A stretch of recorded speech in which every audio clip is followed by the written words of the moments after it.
नमस्कार। मैं संध्या सिंह एक बार फिर आप सभी दर्शकों का हार्दिक स्वागत करती हूँ, अभिनंदन करती हूँ। मेरे क्रिया योग के जो वीडियोस हैं आप सभी ने बहुत पसंद किए हैं और बहुत से लोग प्रैक्टिस कर रहे हैं। इस बात की मुझे बहुत खुशी है। तो मैं आज आपको कुछ जवाब जो आपके हैं मन में सवाल उठते हैं उनका जवाब देने आई हूँ। तो सबसे पहले तो हम ये जानते हैं कि क्रिया योग क्या है। क्रिया मतलब एक्शन और योग मतलब इसका हम मिलाते हैं अपनी चेतना यानी कॉन्शियस से। और जब ये क्रिया योग हो जाता है तो हमारी चेतना का प्रवाह हमारे हर एक्शन को हम चेतना के साथ करते हैं, अवेयरनेस के साथ करते हैं।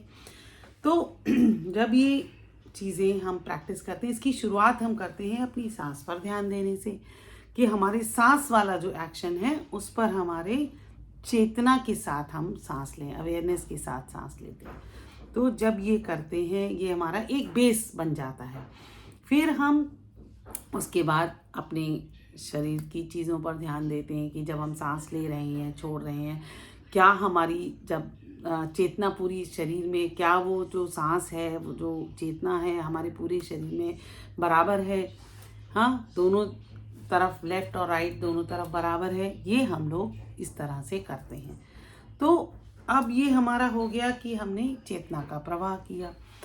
और जब हम ये जो कनेक्शन है, धीरे धीरे ये कनेक्शन जो हमारा स्पाइन यानी मेरुदंड से लेकर, हाँ, जहाँ मूलाधार चक्र की स्थिति बताई है मेरुदंड के अंत में और थोड़ा आगे जाकर, और हमारा जो सहस्त्रधार चक्र है यानी ये वाला जो ब्रेन है, इसके बीच में एक कनेक्शन हम फॉर्म करना शुरू करते हैं। हाँ, ये कनेक्शन हम जब बार बार चेतना जैसे है होता है ना कि जब पगडंडी कैसे बनती है।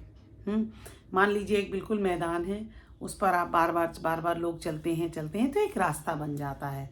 ठीक उसी तरह जो है हम उस रास्ते पर उस जगह से सांस को, चेतना को बार बार जब गुजारते हैं तो वो रास्ता बनता जाता है और क्लियर होता जाता है ना। आपने अक्सर देखा होगा कि वो खुद ब खुद रास्ता बनता है बिल्कुल प्राकृतिक तरीके से। तो उस रास्ते को हम बिल्कुल क्लियर कर देते हैं तो हमारे ब्रेन और स्पाइन के बीच का कनेक्शन स्ट्रांग होता है और उससे आसपास जो जितने भी ब्लड सर्कुलेशन है, वो सब ऑक्सीजन है, वो सब बढ़िया होती है।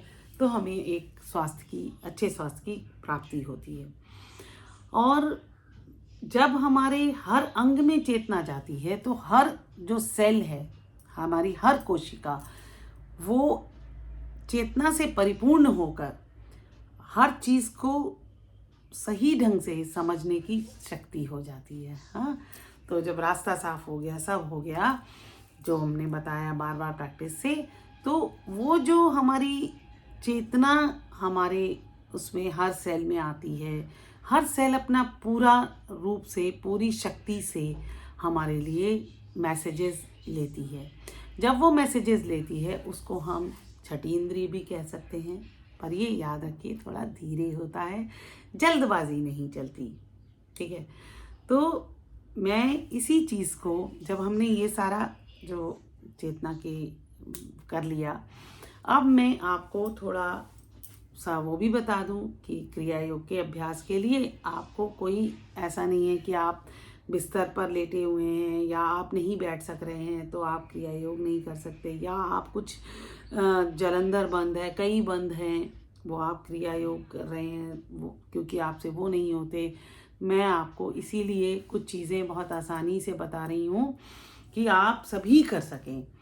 तो सबसे पहले ये समझिए मूल बंद क्या है। जब हम मल द्वार और हमारा जो मूत्र द्वार है उसको जब हम सिकोड़ने का प्रयास करते हैं तो हमारे जो है वो हमारा मूल बंद है। अब उसके बाद है हमारा जलंधर बंद में हम क्या करते हैं, अपनी नेक को इस तरीके से करते हैं तो ये लॉक हो जाता है। ठीक है। और इसमें आपको कोई ज़्यादा नहीं, आप ज़रूरी नहीं है ज़्यादा करने की, आप सिंपल ऐसे करिए और यहाँ पर कुछ सपोर्ट रखिए, टॉवल रखिए, तकिया रखिए, इतना होता है तो इतना सही है। और जब इतना होता है तो अब आपको चेस्ट ऊपर उठा के इसके पास लानी, इसको ऐसे करके नहीं जाना है, ठीक है, चेस्ट आगे आनी चाहिए। तो ये हो गया, ये आप अलग से अभ्यास कर लें, हाँ चाहे तो। फिर उसके बाद मैं आपको बताऊंगी। उसके बाद हमारा आता है अनुलोम विलोम प्राणायाम, नाड़ी शोधन।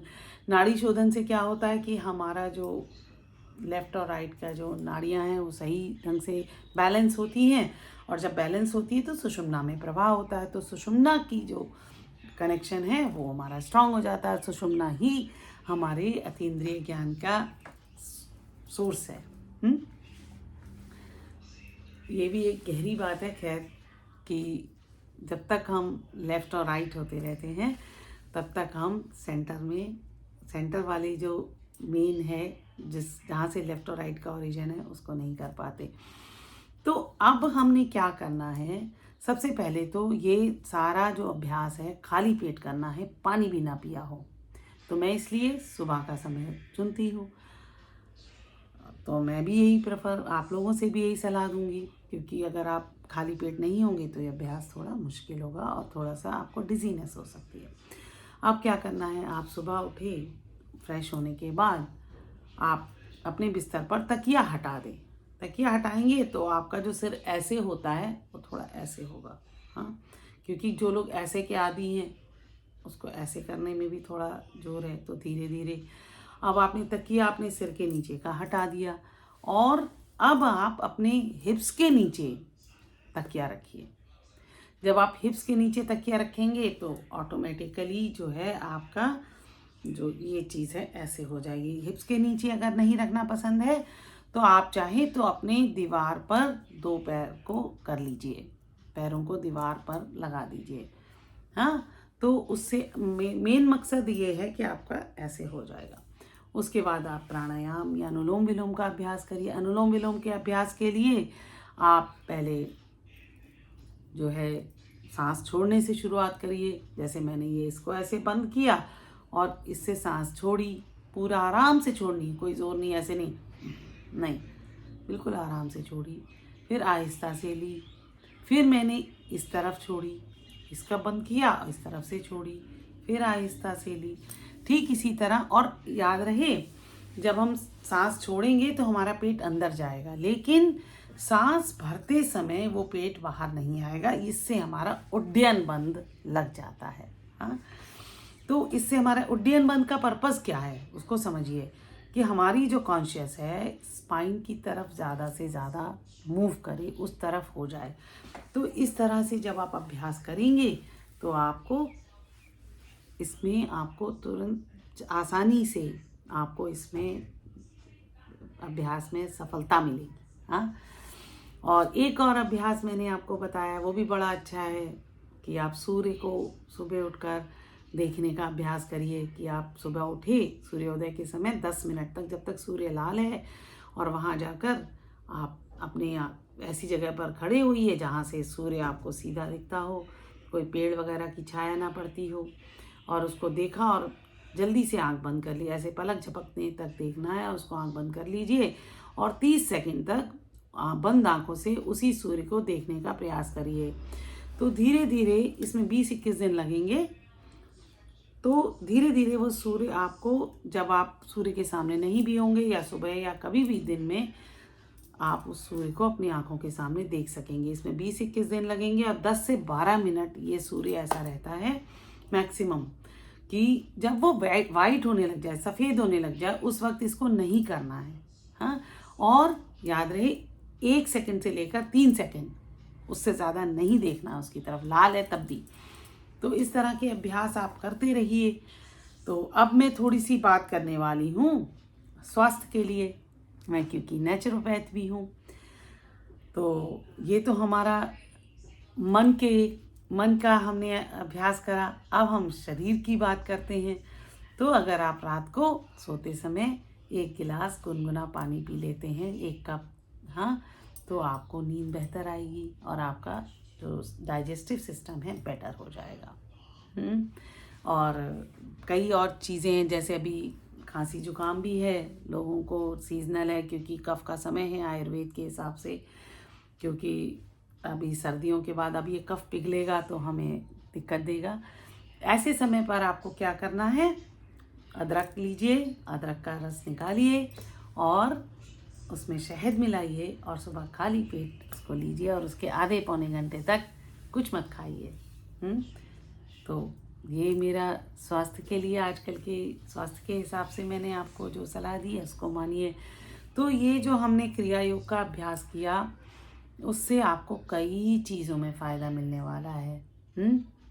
आप अपनी चीज़ों के लिए अवेयर हो जाएंगे, अपने मन के लिए अवेयर हो जाएंगे। मन में भी जो हमारे नेगेटिविटीज़ हैं या हमारे जो विचार हैं जहाँ हमें दिक्कत होती है, मतलब कोई भी विचार जिनसे हमें परेशानी होती है, उन विचारों के प्रति आप अवेयर हो जाएंगे तो आप उनसे मुक्ति पा सकेंगे।